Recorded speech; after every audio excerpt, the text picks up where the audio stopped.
নমস্কার বন্ধুরা, আলাদা রাজ্যের দাবিকে জোরদার করতে নিজের শরীরের রক্ত দিয়ে প্রধানমন্ত্রীকে চিঠি লিখলেন একজন বিজেপি বিধায়ক।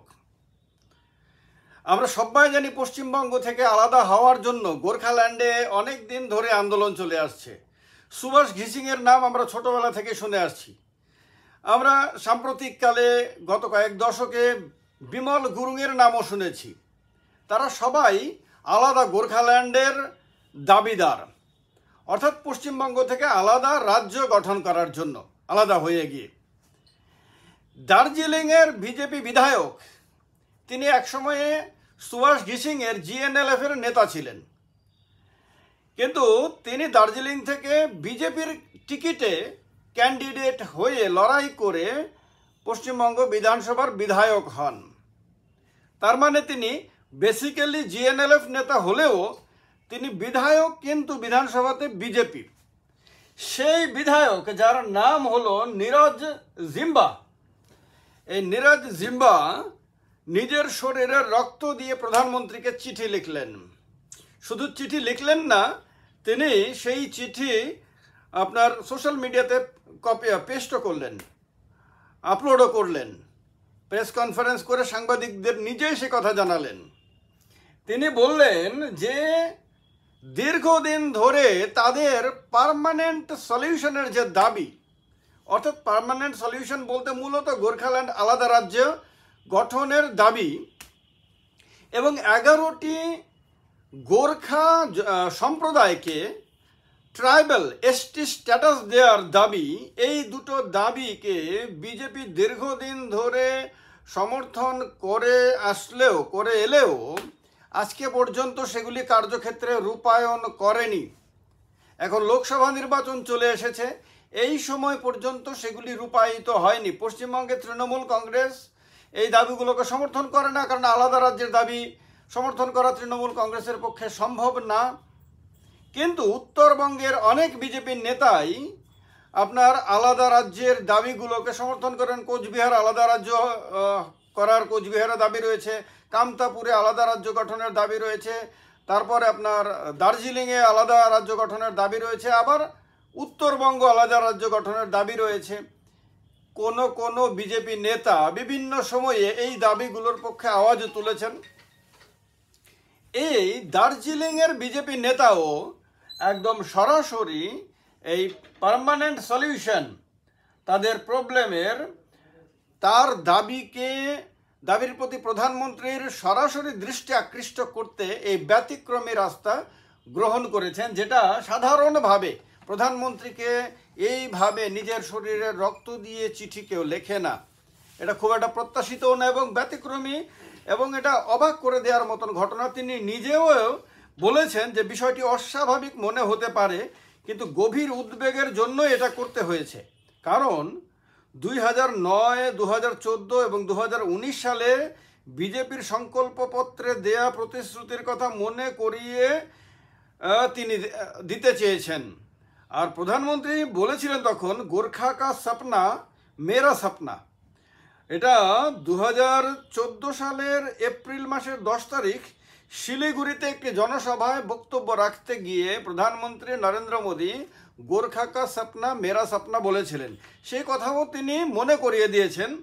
2019 সালে 11টি পাহাড়ি সম্প্রদায়কে এসটি স্ট্যাটাস, অর্থাৎ শিডিউল ট্রাইব বা তপশিলি উপজাতি মর্যাদা হিসেবে তাদেরকে মর্যাদা দেওয়ার জন্য এবং পার্মানেন্ট পলিটিক্যাল সলিউশন, যেটাকে তারা সংক্ষেপে পিপিএস বলে, এর প্রতিশ্রুতিও বিজেপি দিয়েছিল 2019 সালে। প্রধানমন্ত্রীর দৃষ্টি আকর্ষণ করতে এই কথাগুলো তিনি উল্লেখ করেছেন। এবার তিনি চরম সিদ্ধান্ত নিলেন এবং এই সিদ্ধান্ত নেয়ার ফলে এই দাবির বিষয়টি হঠাৎ করে ব্যাপকভাবে আলোচিত হওয়া শুরু হয়েছে। কারণ হলো নিজের শরীরের রক্ত দিয়ে লেখা চিঠি। এ পর্যন্ত অনেক আন্দোলন আমরা দেখেছি। সেপারেট রাজ্যের আন্দোলন বরাক ভ্যালিতে হয়েছে, তারপরে গ্রেটার ত্রিপুরাল্যান্ডের আন্দোলন ত্রিপুরাতে হয়েছে, ত্রিপুরাল্যান্ডের আন্দোলন ত্রিপুরাতে হয়েছে, আসামে বিভিন্ন সম্প্রদায় বিভিন্ন সময় বিভিন্ন জায়গায় আলাদা আলাদা রাজ্যের দাবি করেছে তারা। পশ্চিমবঙ্গে তো আমরা বললামই, এছাড়াও ভারতবর্ষের আরও অনেকগুলি রাজ্যে রাজ্য ভেঙে আলাদা রাজ্য গঠনের জন্য আন্দোলন হয়েছে। কিন্তু এই এতগুলো আন্দোলনের মধ্যে এই ব্যতিক্রমী একটা ঘটনা ঘটিয়ে দিলেন এবং তিনি আবার বিজেপির এমএলএ। এর আগেও আমরা দেখেছি যে গত বছর সেখানে অ্যাকচুয়ালি 1986 সালে একটা ঘটনা হয়েছিল এই দার্জিলিং গোর্খাল্যান্ড এলাকাতে। সেখানে আন্দোলন করতে গিয়ে 13 জনের মতন তারা পুলিশের গুলিতে মারা গেছিল। তাদের শহীদ দিবস প্রত্যেক বছর পালন করা হয়। গত বছরও পালন করতে গিয়ে এই বিজেপির নেতারাও পর্যন্ত বলেছে যে এনাফ ইজ এনাফ, আর এভাবে তাদের বিষয়গুলোকে ঝুলিয়ে রাখা যাবে না।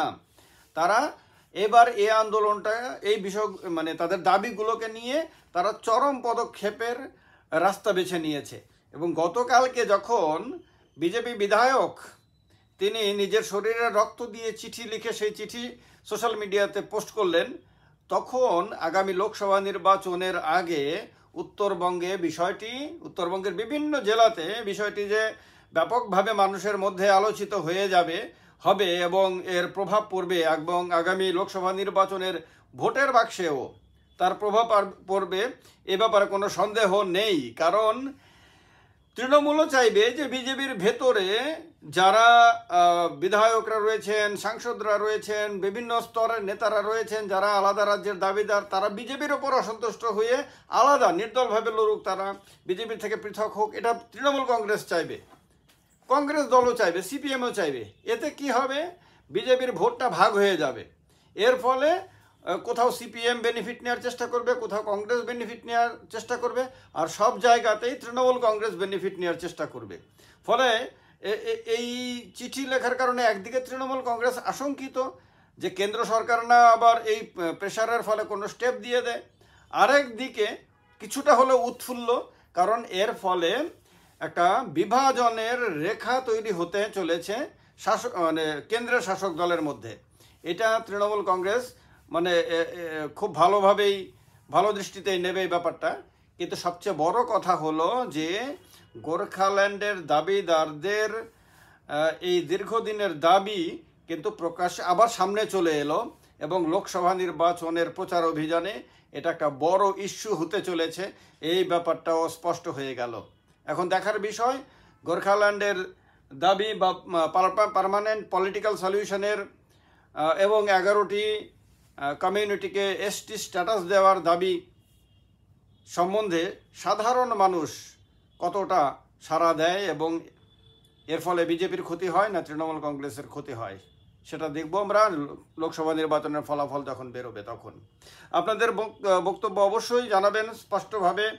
আপনারা কি মনে করেন? যারা গোর্খাল্যান্ড থেকেও আমার ভিডিও দেখেন, যারা উত্তরবঙ্গের বিভিন্ন জেলা থেকে আমার ভিডিও দেখেন, তারাও অবশ্যই তাদের মতামত জানাবেন। অন্য একটি বিষয় নিয়ে পরের ভিডিওতে আলোচনা করব। ভালো থাকবেন সবাই, সবাইকে নমস্কার।